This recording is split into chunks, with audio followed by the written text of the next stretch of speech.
Welcome to the Deep Dive. Today we're getting into Carlyle Jansen's Sex Yourself, the woman's guide to mastering masturbation and achieving powerful orgasms. We know you like getting knowledge, quickly and thoroughly. And this book, it's definitely a deep dive into solo pleasure. It really is. So our mission today is to pull out the best insights, the stuff that can really enhance your understanding and, well, your own experience. I mean, Carlyle Jansen herself is quite interesting. She founded Good for Her, which is a sexuality shop and workshop center up in Toronto. Right. So she brings real-world experience. Years of it. And her approach is just very straightforward, very accessible. Which is helpful for this topic. And her background. Growing up in a conservative home where sex just wasn't discussed, that makes her journey into teaching this stuff even more, well, compelling. Yeah, relatable, I think, for a lot of people. It often feels like those personal journeys lead to the most powerful insights, doesn't it? It really does. And she talks about this pivotal moment, A partner suggested she should understand her own body better for pleasure. So that sparked it. It seems so. Led to her own exploration, her first orgasm, which involved a Hitachi magic wand, interestingly enough. Okay, we definitely need to touch on that later. But that personal discovery really paved the way for her career and this book. So for everyone listening, this isn't just a list of techniques. Not at all. It's much deeper than that. Yeah, we're talking about busting myths.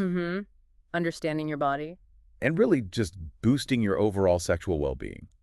Self-awareness. Exactly. Whether you're totally new to solo pleasure or, you've been exploring for a while. There's something here. We'll cover health benefits, erogenous zones, getting better orgasms, all designed to give you those aha moments. Okay, so the book kicks off by tackling some really fundamental stuff, like the historical baggage around female pleasure. Yeah, that was striking. The word masturbation itself. Right, from Latin, meaning to defile oneself with the hand. Wow, that context really helps understand why there's still so much discomfort. And the historical extremes? It's hard to believe. Like 19th century Europe, clitoridectomies to cure masturbation. Yeah. Based on absolutely nothing scientific. Shocking. It just shows how deep those anxieties about female sexuality ran, and still run sometimes. Which explains why feelings of guilt are still so common. The book mentions stats, like around half of women and men who masturbate still feel some guilt. Half. That's huge. It shows how sticky those negative messages are. But Jansen pushes back hard, bringing in people like Betty Dodson. Ah, yes. A pioneer. Dodson saw masturbation as totally natural, essential even, for discovering your erotic self, learning your body. And building self-esteem, self-love. It reframes it completely, doesn't it? From shame to empowerment. Exactly. Which leads nicely into the benefits of, well, healthy solo sex. And the book makes a really interesting point here. For some people, solo sex can be just as good as, or maybe even better than, partnered sex. Because you know yourself best. Precisely. You know exactly what you need, what you want. You can tailor it perfectly. Though partnered sex has its own unique connection, obviously. Of course. But Jansen highlights the power of imagination in solo play, too. You can tap into feelings for a current partner, or a past one, or just fantasy. Using that inner world. And what's really interesting is the idea that a good relationship with yourself sexually can actually improve your partnered sex life. How so? Well, people comfortable with solo pleasure often seem more confident, better communicators, and confidence is attractive. True. It kind of flips that old idea that masturbation is just what you do if you don't have a partner. Right. That 1994 study you mentioned, 45% of women living with a partner still practice solo sex, and 85% of men. Wow, 85% of men. So it's not a replacement. Not at all. It's a complement. It exists alongside intimacy. And it's a learning experience. Like ongoing research on yourself. Kind of. Discovering what turns you on, finding new sensitive spots. It's about honoring that relationship with yourself. And then sharing that knowledge can make partnered sex better. Absolutely. The stats are pretty compelling, too. Like 90% of people in one program learn to orgasm solo. 90%? Compared to what? Compared to 85% from direct partner stimulation and only 40% from intercourse alone. 40. That really shows the power of self-exploration. It really does. Which brings up that common question. How much is too much? Yeah, where's the line? The book basically says moderation is key, like with anything. If it feels balanced, doesn't mess with your relationships, work, health, then it's probably fine. It should add joy, not stress. Makes sense. And the health benefits. That list was impressive. Wasn't it? Stress reduction, potential help with high blood pressure, maybe even preventing depression and type 2 diabetes. When you think about stress, yeah, a release like that could have huge effects. And physically, too. It mentions easing menstrual pain, helping with back pain and migraines. Even preventing UTIs and cervical infection. Yeah. Probably through increased fluid movement and potentially strengthening the immune response in the area, plus pelvic floor strength. Right. Kegels, good for bladder control and better sex. And brain stimulation, maybe helping prevent dementia, plus just getting the blood pumping is always good. So the takeaway from that first part is really solo sex is safe, fulfilling, empowering. And good for you, mentally and physically. It can make you a more confident, informed lover, too. Okay, so chapter 2 takes us to erogenous zones, those specific sensitive spots. Mm-hmm. And it raises an interesting point about why women might have a steeper learning curve here compared to men. Because things are less visible. Partly. Many key zones are internal or under the skin. And maybe less casual, non-sexual touch happens in those areas for women generally. So self-knowledge is vital. Absolutely crucial. There's no standard map, your body, your sensitivities. It's a personal discovery. I like how it starts with non-genital zones first. Uh-huh. Basically saying all skin can be responsive. Yeah. Experiment soft strokes, different textures, like a silk scarf versus your nails. Playing piano lightly on your skin. I like that image. Squeezing, jiggling, lotion tapping, even light slapping. Trying it all out. And specific examples help, like toes and feet enjoying firm pressure with lotion, or earlobes, neck, shoulders. Nipples, breasts, stomach, back, palms, Yeah. areas we might not always think of as, sexual. Exactly. Then it moves to the vulva and strongly suggests using a mirror. To really get acquainted.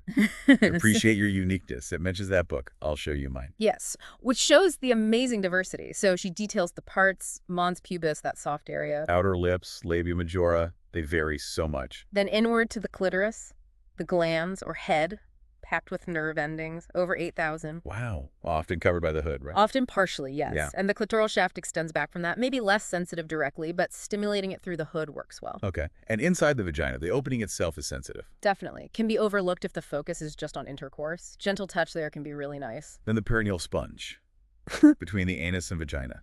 Right, erectile tissue there.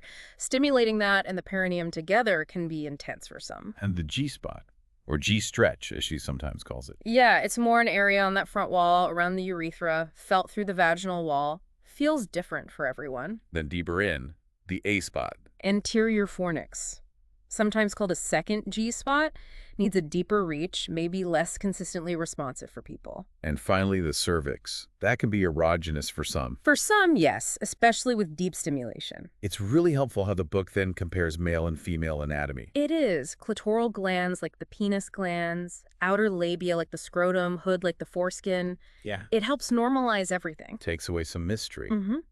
And it briefly mentions intersex individuals, too, acknowledging that zones might vary for them. Good point. And the chapter wraps up with body changes over life, right? Yeah. Puberty, pregnancy, postpartum. Yeah, how hormones and blood flow changes can affect sensitivity and moisture, even sex drive or orgasm intensity. Things change, and that's normal. Okay, chapter 3. Igniting pleasure, potential. It starts with the relationship with yourself. Yes.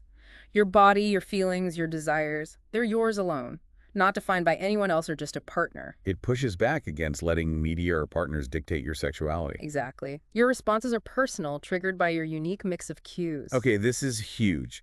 Loving and accepting your body is the foundation for good sex, solo or partnered. It is, but the book gets real about how hard that can be with all the media images. Yeah, those narrow, unrealistic, sexy standards. It critiques how those standards exclude so many body types, genders, and fuel inadequacy. And the hidden message about who deserves pleasure based on looks. Which the book just flat out rejects. All bodies deserve pleasure, period. So important to hear. Dismantle those definitions. Sexy is subjective. It's in all shapes, sizes, ages. Silence the inner critic. Find diverse role models. Embrace your own unique features. Like enthusiasm, sexiness is contagious when you embrace yours. Others often respond positively. Insecurities are normal, but they don't have to run the show. The book then touches on specific life challenges. Fertility issues, for example. Right, how that can impact feelings of femininity, but stressing that your ability to conceive doesn't define sexual worth. Seeking support is key. And managing pain or different abilities. Challenging that myth that people with disabilities aren't sexual. Absolutely. Adapting might take patience, but satisfying sex lives are definitely possible and happening. Accepting your body after surgery, too, like after breast or reproductive surgery. Finding support, redefining beauty for yourself after those changes, it's a process. Focus on what you do appreciate about your body, not flaws. Yes, everybody has its own beauty. Then, boosting libido, making sexiness part of everyday life, not just saving it for special occasions. Like dressing in clothes that make you feel good, even just for yourself. Lingerie under work clothes. Exactly. Little confidence boosters. Or connecting with others through genuine compliments, not sexual come-ons, just positive feedback. Boosting everyone's well-being. And food. Any truth to aphrodisiacs. Well, the book mentions some potentials: avocados, almonds, seafood, figs, citrus, and supplements like maca. But crucially, talk to your doctor first. Always. And adjusting expectations about arousal. Women generally slower to boil. Generally, yes. Understanding that can take the pressure off, allow for a slower build. It also gives tips for keeping libido up during tough times. Parenthood, relationship issues, health problems, medication side effects. Yeah, suggesting practical steps like getting help with childcare, therapy, talking to your doctor about alternatives, being proactive. And making time and space for solo pleasure, actually scheduling it. If you need to, getting kids out, ditching distractions, deep breathing, relaxation, focusing on the positive, keep a notebook handy. To jot down thoughts or sensations. Yeah. Interesting. Yeah, and that key idea, desire often follows arousal. So you don't have to feel super horny to start. Exactly. Be open to it, start engaging, and the desire can definitely catch fire as you get aroused and start enjoying it. Right. Okay, chapter 4 gets into the how-to, the techniques. And right away, it stresses how personal pleasure is. Experimentation is everything. Labia, clit, anus, internal. Try different things. And lube. Big emphasis on lube. Huge. Even if you're naturally wet, it just makes things smoother, enhances sensation. Essential for external play, too. It's an enhancer, not a sign of a problem. Makes sense. It breaks down the types. Oil-based. Long-lasting, but bad for silicone or latex toys and condoms. Can increase UTI risk. Water-based. Safe for all toys, widely available, but quality varies, might need reapplication. And silicone-based. Very long-lasting, great for sensitive skin, good for water play, but not compatible with most silicone toys. Eats away at them. Good to know. And ingredients matter too. Glycerin, parabens. Yeah, glycerin can get sticky, maybe increase yeast infections. Parabens have some health concerns. Aloe vera is often a good bet moisturizing, less irritating. Test warming, cooling ones first. Definitely. Okay, the techniques themselves. It starts gentle. Yeah. Spread lightly. Yeah, just feathery touches on the labia. Then labia roll, rolling the inner licks. Her job, like a hand job, but for the clitoral shaft. Around-the-clock pleasure. Pressure in different directions on the clit. Like clock hands. Take your time, let pleasure build. Clitoral grind is pressing against a finger or toy. Rockabye baby is rhythmic hip rocking. The tease, super light touch. The slide, stroking through the hood. Then pinch, pull, flutter, tap. All variations on hood glands stimulation. Different pressures, different movements. For more direct clit stuff, there's the pressure point at the base, the butterfly alternating fingers on the labia, wishbone straddling the inner labia. Moving inside. G-spot techniques. Come, Heather. That beckoning motion, windshield wiper side to side, doorbell is firm, steady pressure, and the A-spot deeper in. Double up. G-spot plus pressure on the lower belly. Yeah. Or double dipping G-spot and perineal sponge together. Digging for pleasure involves fingers inside, thumb pressing outside. Wow, lots to try. Then general finger play and anal techniques, starting gentle externally. The whole message is, listen to your body, find your pleasure. It's an exploration. Chapter 5 brings in the toys, not just vibrators initially. Right, full body stuff too. Yeah. Mardi Gras beads for tingling, feathers, different fabrics like silk or velvet, engaging all the senses. But then vibrators. Power is important, it says. Especially if reaching orgasm is sometimes tricky. It mentions the classic original magic wand started as a back massager, known for its power. Okay, tucks of vibrators, all at once toys. Like the Lelo Ina 2, internal and external stim at the same time. Or smaller ones like the Fun Factory Amarino with a flexible band. Remote control ones like WeVibe, good for solo and partners. Yeah, wireless control adds options. Lelo Live 2 and Orchid are also adaptable with flexible arms. External only. Jimmy Jean Form 2 with prongs. And that lipstick one, Mia 2. Exactly. Form 2 for clit and labia. Mia 2 is super discreet, portable. The Mardi Gras Rabbit rabbit ears plus an egg shape, and Layla vitality for anal play. Yeah, combining sensations. Vitality is dual compatible. And it clarifies vibrators versus dildos. Dildos are non-vibrating. Correct. Insertable, need manual movement. Suggest silicone ones like Tantus or softer Vicskin for realism. And non-vibrating G-spot options that enjoy pure wand. Made of steel, has some weight, good for targeted pressure. And again, lube is essential with all toys. Absolutely. Minimizes friction, maximizes pleasure. It finishes with advice on choosing what suits you and cleaning. Soap and water or toy cleaner. Yep. Avoid creamy oils or lubes with iffy ingredients on your toys. Got it. Chapter 6, spicing things up, keeping it interesting. Playfulness and novelty are key here. Because getting too comfortable can lead to boredom. Exactly. Introduce something new. A little edge, maybe, heightens arousal. Like trying new toys, locations, techniques, positions, fantasies, breaking routine. Even small things, using your non-dominant hand, deliberately avoiding your usual go-to move, shakes things up. And adding physical techniques to boost pleasure, solo or partnered. Practicing them solo helps build confidence. Things like breath control, deep, conscious breathing. Pelvic floor squeezes Kegels again for intensity. And pelvic rocking. Enhances blood flow, nerve stimulation, and stimulating multiple zones at once. Ooh, like nipple clamps or a butt plug while focusing elsewhere. Or using a dildo hands-free against something. The possibilities really open up when you get creative. Okay, Chapter 7. Bigger, better, multiple orgasms. Yeah. Starts by challenging Hollywood orgasms. Yes. Redefining it. Pleasure is the journey. Fixating on the O can actually get in the way. And orgasms are diverse. It mentions the 4 main nerves involved. Pudendal, pelvic, hypogastric, vagus.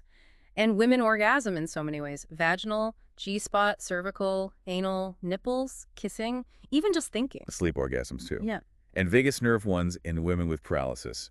Amazing. It discusses the sexual response phases, arousal, plateau, orgasm, resolution, and how distractions kill that plateau buildup. Makes sense. It offers troubleshooting tips if orgasm is difficult. Like checking your attitudes about masturbation, really exploring zones and techniques, using lube, fantasy, tackling negative self-talk, distractions. And factors affecting intensity. Hormones, distractions, body image, beliefs. Those underlying beliefs about solo sex can be a huge mental block. What about getting stuck on the edge? Lots of strategies. Savoring the feeling, journaling, focusing on sensation, not forcing it, surrendering, maybe increasing intensity, breath work. Positive thinking, visualization, meditation even. Giving yourself permission to enjoy. That permission piece is huge, challenging those negative stereotypes. And the G-spot debate. It acknowledges the skepticism.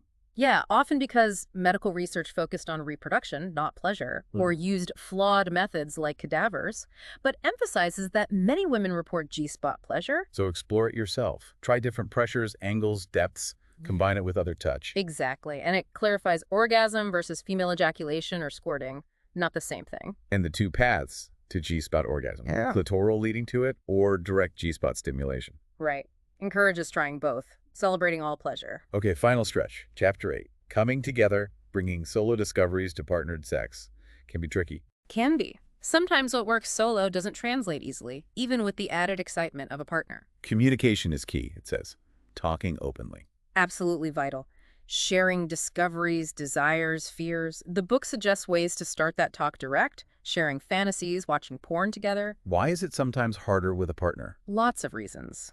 Masturbation, seen as private, leads to embarrassment, emotional stuff like guilt, performance anxiety, pressure during intercourse, not knowing how to ask for what feels good, not wanting to fake it. So, strategies for trying to orgasm with a partner present. Like doing exactly what you do solo while they watch or kiss you or touch you elsewhere, offer verbal encouragement, reduce pressure by not facing them or if they're busy with something else. Blindfolds. Yeah. For either person. Can help reduce self-consciousness, add excitement, and actively bring solo techniques into partnered sex. Touch yourself during sex. Use toys together. And talking about it afterwards is important. Essential. Share feelings, fears. Partner gives feedback on what they saw, enjoyed. Involving your partner in solo exploration too. Like, you start, they finish. Or consciously linking partner touch to your known pleasure responses. Reprogramming almost. And that windows to the soul game. Mutual self-pleasure with eye contact. Intense. Builds deep intimacy. Okay, wrapping up. Key takeaways from Sex Yourself. Your body is beautiful, Pleasure is your right. Absolutely. Regardless of shape, size, age, ability, reject those narrow media ideals. Find positive role models. Embracing solo pleasure is healthy, empowering. Good for physical health, emotional well-being, self-esteem, and that confidence boosts relationships. And remember, the journey matters as much as the destination. Savor arousal, ditch the performance pressure. And keep exploring. The book lists tons of resources, DVDs, other books, websites, shops. Like Guide to Getting It On, Healing Sex, I love female orgasm, I'll show you mine. Websites like Adipositivity Project, Disabled People Are Sexy. Lots more to discover if you want. Okay, final thought to leave people with. That stat about Switzerland's high rates of masturbation and toy use. 92% of men, 72% of women solo. Over half of women use toys. Yeah, quite high figures. Makes you wonder. What would we find if we looked at other cultures, other groups?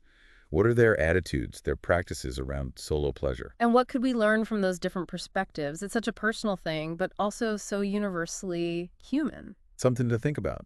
Thanks for diving deep with us today. My pleasure.